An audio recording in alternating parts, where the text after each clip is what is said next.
Franz Wagner is on his way back. 7 to 10 days from now, he will be playing basketball for the Orlando Magic. This comes just after tearing his oblique back on December 6th.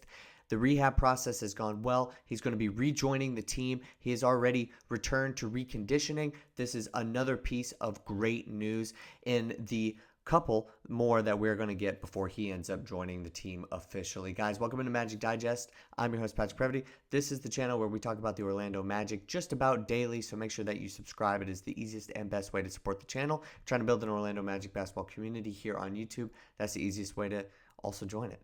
So let's take a look at this initial report that is talking about him returning 7 to 10 days from now. Look, Franz Wagner, injury, could return next week. As we all know, he tore his oblique in the same fashion that Paolo Banchero did, and he was sidelined for about a month, but just last week, he was able to return to reconditioning. So he's ramping up. He's going to probably be on a minutes restriction. As we saw, Paolo Banchero is still currently on that minutes restriction. He rejoined the team on January 10th, and it's just a lengthy absence. So we're going to expect these guys to ease into play and back into what they were initially doing. Franz Wagner is exactly what this team needs. If you have been paying attention at all this season, Franz Wagner has been the most reliable prior to the injury, the most reliable player on this Orlando Magic basketball team. He's averaging career numbers pretty much across the board here, and he's kind of turned the momentum that he had from the Olympics into this NBA season. Prior to that injury, he was really silencing a lot of doubters too, especially from the three-point line. 32% doesn't exactly wow you, especially in today's NBA, but trust me, this was a major concern going into the year. He was able to solve that. He was the number one guy for an extended period of time, and even before Jalen Suggs kind of took over as that number one option in parts of December, Franz Wagner was almost the only option on certain nights. When Suggs didn't have it going and nobody else could step up, this was kind of before we had all of those crazy comebacks, it was really just on Franz Wagner a lot of the time. So his return will be very crucial, and it'll be the first time in a very long time that we see him and Franz on the basketball court together, and that is going to be a sight to see. Both of those guys, Franz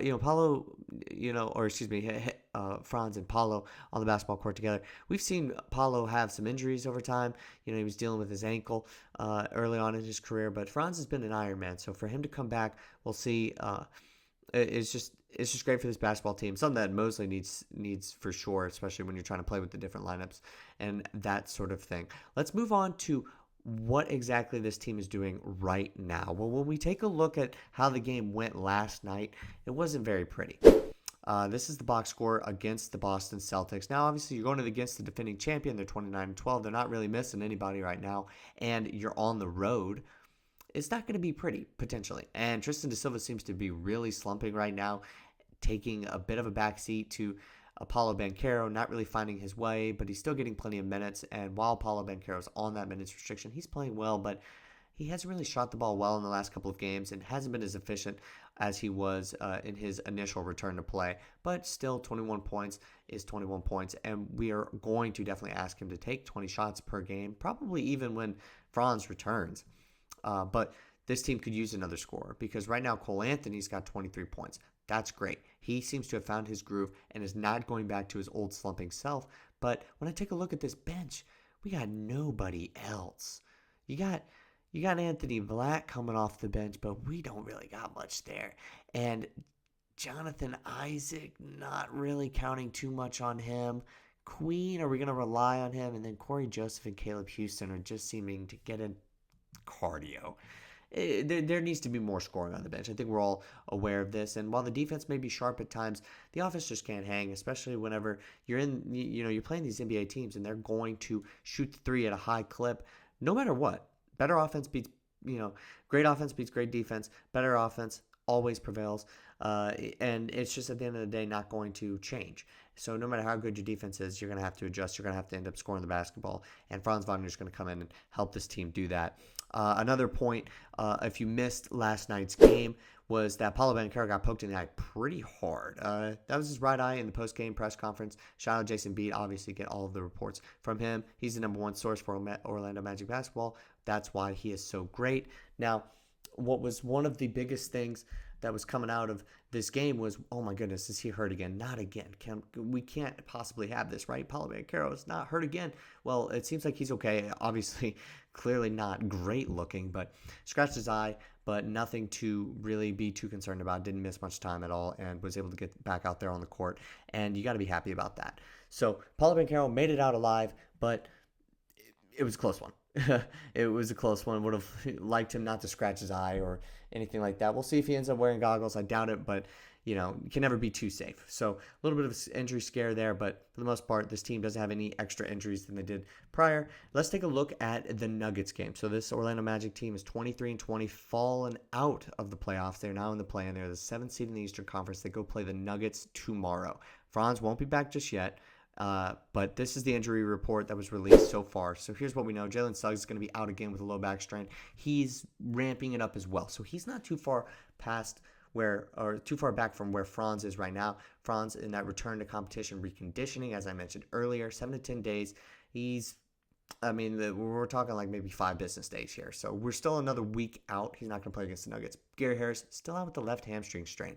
This is kind of concerning. He's been out with this for a while. I don't know how long he's going to be out. And Bitadze is still in concussion protocol. So, but I mean, a mild concussion may take about a week to clear up. So I think we'll see him soon, but we're not going to see him tomorrow against the Nuggets. And then Jett Howard is questionable with a left ankle sprain. Could use some of these guys to come back. And it looks also, if you can kind of squint very hard, you see that the Nuggets are kind of okay right now. Aaron Gordon's probable. He should be able to come back, so it'll be a nice little rematch against his former team. If anybody still pays attention to that, right? Feels like so long ago now when Aaron Gordon was traded in that haul of players on the move and the rebuild starting. But it seems like the Nuggets are going to be healthy. Magic are not going to be healthy, so they're going to have to figure out a way to beat the Denver Nuggets without Franz, Jalen Suggs, Bitadze, and Gary Harris, and potentially without Jett Howard. I think that's going to come down to Paolo Banchero rising to the occasion, and we need that third scorer, because if Cole Anthony can drop 23 points in the game, I think that's a pretty good sign. Wendell Carter Jr., 15 points last game. What can he do? Can he continue to bring it? He's getting that bigger role with Bitadze out. We need that. Jonathan Isaac as well. If he's coming off the bench and getting more minutes, can he be solid defensively and still be able to potentially produce? If he's going to shoot from the outside, he's going to have to make it. I think I'm really looking for Anthony Black, Tristan Da Silva, and KCP. Those are the guys that I think we need, to spread the floor. Jamahl Mosley, and this will be the last point of this video, was asked in the postgame, what can this team do as far as the three-point percentage? It's getting really, really bad. Last in the NBA, and I believe there was a comment on one of the previous videos saying that they also had the worst percentage among G League teams. So they're shooting the worst of any professional team in the highest rank of professional basketball in America. That's pretty poor. Jamahl Mosley was asked prior to the game, how does this team improve that? Dead last in shooting. He said, look, if we get those good shots, they're just going to fall and there's nothing you can do about it. Kind of deal. I respect that, but this team might end up having to make some sort of trade at the deadline to try to get that figured out. But three-point shooting is a mess. Franz Wagner on his way back, though, to save the day. Rough game against the Celtics last night. Hopefully better against the Nuggets tomorrow. We'll have to just wait and see. But thank you guys so much for watching. This has been Magic Digest. I'm your host, Previty. Thank you guys so much. I will see you guys next time with more Orlando Magic basketball content.